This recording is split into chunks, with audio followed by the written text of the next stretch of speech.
Okay, a little bit now about starting or preparing for the fitting of your lights. Now your lights are going to add some weight to your structure, so the structure needs to be able to cope with that. It's not a big weight because we're using lightweight lights. Um, but this is an example of part of the vintage car, the back end of the hood, if you like, over the top. And it's got this lovely arch shape that you form, and it's fine, it works, you know. But the problem when we start to put lights and we're connecting them to there and we're connecting them down to here, the chances are we can pull this down and start to deform it. So what we must do is ensure that that is supported, and that's simply done by a clamp up here, a clamp on the lower level below, and then just fit them together.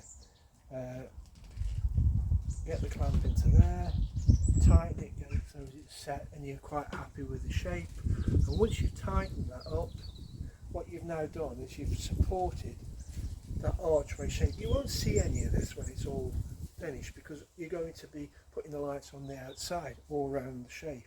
But what this does, it acts like the spoke of one of the wheels. It stabilises this. Now this can't drop down. Now if you imagine that this is the top of the vintage car and you can put your lights down there, that's quite straightforward. But what about this big open space here? We need to fill that, and that's where these come in.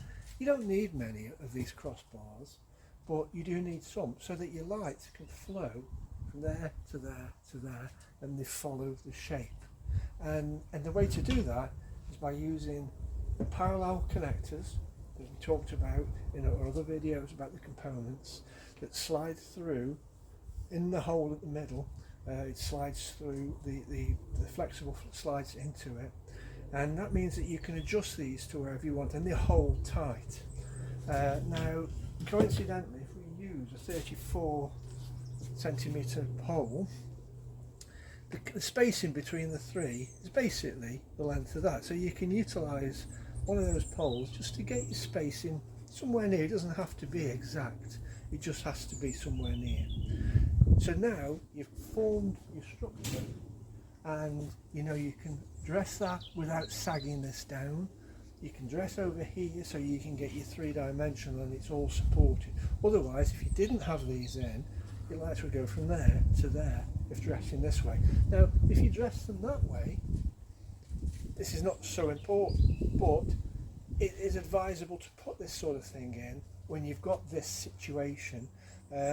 They're always built into the instructions that we've created, but when you start to make your own designs, put as many extra poles in as you can, because it all helps. It all helps to stabilise the whole situation, and you'll feel much better for it when you come to actually putting your lights on.